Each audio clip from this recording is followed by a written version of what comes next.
Big pass உள்ள போன உடனே எல்லா செலிபிரிட்டிஸுமே நான் வந்து ஒரு பெரிய செலிபிரிட்டியாக மாறணும் அப்படின்னு தான் உள்ளே வருவாங்க. அதுக்காக நிறைய ஹார்ட் ஒர்க் பண்ணுவாங்க. அந்த லிஸ்ட்டில் இப்போ புதுசாக ஒருத்தர் வந்து ஆட் ஆகிருக்காரு. வணக்கம், நான் உங்கள் இடுமாறன் ராஜாங்கம். அது யார் அப்படின்னு சொல்லிட்டு பார்த்தீங்கன்னா ராஜு அவர்கள் தான். ஸோ பன் பட்டர் ஜாம் அவருடைய படம் வந்து ரிலீஸ் ஆகிருக்கு. இந்த படத்தை வந்து டைரக்ட் பண்ணியிருக்காரு டேரக்டர் ராகவ் மித்தர். அண்ட் இந்த படத்துடைய முக்கியமான ஸ்டார் கேஸ்டிங்காக Raju, Bhavya and Athaya plus Charlie, Devadarshini, Saranya, Vikranth மற்றும் பலர் வந்து நடிச்சிருக்காங்க. இந்த படத்துக்கு வந்து இசை அமைச்சிருக்காரு Nivas Prasanna. And bun butter jam படத்தோடைய ஆன்லைன் என்ன அப்படின்னு சொல்லிட்டு பார்த்தோம்னா, எல்கேஜிலேருந்து +2 வரையும் ஒன்றாவே படித்த சந்துருவும் அண்ட் சரவணனும் காலேஜ் சேரும்போது ஒரே காலேஜில் வந்து சேர்றாங்க. பட் என்ன அப்படின்னு சொல்லிட்டு பார்த்தீங்கன்னா, சரவணன் ஒன் சைடாக வந்து ஒருத்தர் வந்து லவ் பண்ணிட்டுருக்காங்க. அந்த பொண்ணையே வந்து நம்ம சந்துரு வந்து லவ் பண்ணி அவங்களுக்குள்ளே வந்து போகுது. அதை பிடிக்காத சரவணன் வந்து அவர் விட்டு போகிறாரு. அதுக்கப்புறமா அவங்க ஃப்ரெண்ட்ஷிப்பில் என்ன நடக்குது, இவங்க 2 பேரும் ஒன்று சேர்ந்தாங்களா இல்லையா அப்படின்றது தான் படத்தோடைய கதை. ஆக்சுவலாக இந்த ஜென்சி கதை அப்படின்றதுனாலேயே ரொம்ப லோக்கலாக, ரொம்ப ஜாலியாக நமக்குள்ளே நிறைய டைலாக்ஸ் வருதுங்க. அதாவது பசங்க ஹாஸ்டலுக்குள்ளே போனால் நமக்கு ஒரு ஃபீல் வரும் இல்லையா, அந்த மாதிரியான டைலாக்ஸ் தான் நிறைய வந்து படத்தில் இருக்குது. அதெல்லாம் வந்து ரொம்ப சூப்பராக வந்து ஒர்க் இருந்துச்சு.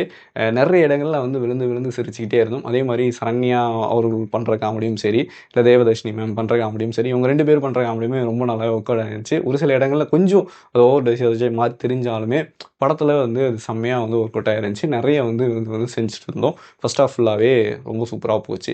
எங்கன்னா வந்து லைட்டாக சரிக்கிருக்கு அப்படின்னு சொல்லிட்டு பார்த்தீங்கன்னா, ஒரு பெஸ்ட் ஃப்ரெண்டு கிட்ட இந்த விஷயத்த வந்து மறைப்பாங்களா அப்படின்ற ஒரு சில கேள்வி வரும். ஹீரோவுக்கு முதல் படத்திலே கொஞ்சம் வந்து இந்த ஆக்ஷன் ஹீரோவை மாறதுக்கு கொஞ்சம் ஓவர் டோசேஜ் கொடுத்துட்ருக்கீங்களப்பா அப்படின்ற ஒரு சில இடங்கள் வந்து இருக்கும். இப்படி ஒரு சில இடங்கள்லாம் இருந்தாலும் அதெல்லாம் வந்து ஃப்ளோவில் வந்து தெரில. செகண்ட் ஹாஃபில் இன்னும் கொஞ்சம் பெட்டராக பண்ணியிருக்கலாம். அது கொஞ்சம் லேக் தான். அதுவும் சென்சி லவ் ஸ்டோரி அப்படின்னு சொல்லிட்டு நம்மளுக்கு கொஞ்சம் அந்த கிளைமேக்ஸ் அப்போல்லாம் வந்து ரொம்ப குழப்பி வச்சு செஞ்சு விட்டாங்க. பட் இதெல்லாம் படத்தில் வந்து சின்ன சின்ன ஃப்ளாஸ் இருந்தாலும் ஓவராலாக வந்து படத்துடைய பேக்ரவுண்ட் மியூசிக் வந்து நல்லா பண்ணியிருக்காரு. மியூசிக் டைரக்டர் நிவ்யா பிரசன்னா அவர் வந்து ரொம்ப சூப்பராக வந்து சிறப்பாக பண்ணியிருக்காரு. முக்கியமாக சித்தாஸ்ரீயோடைய வாய்ஸில் திவ்யா இந்த சாங் ரொம்பவே நல்லா இருந்துச்சு. ஸோ இப்படி படங்களுக்குவே ஒரு ஜாலியான ஒரு என்டர்டைன்மெண்ட் வந்து பார்க்கலாம். பட் ஒரு சில இடங்களில் வந்து கொஞ்சம் டவுன்ஃபால் தான்.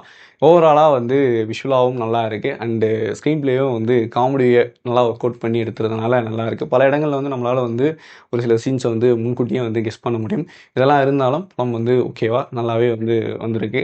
அதே இந்த படம் வந்து நீங்கள் பார்த்துருந்தீங்க அப்படின்னா உங்களுக்கு எப்படி இருந்துச்சு அப்படின்னு கீழே வந்து கமெண்ட் பண்ணுங்கள். வீடியோ உங்களுக்கு பிடிச்சிருந்துச்சுன்னா லைக் பண்ணுங்கள், ஷேர் பண்ணுங்கள். மறக்காமல் ப்ளீஸ் சேனலை சப்ஸ்கிரைப் பண்ணுங்கள். நன்றி, வணக்கம், டாடா, பாய்.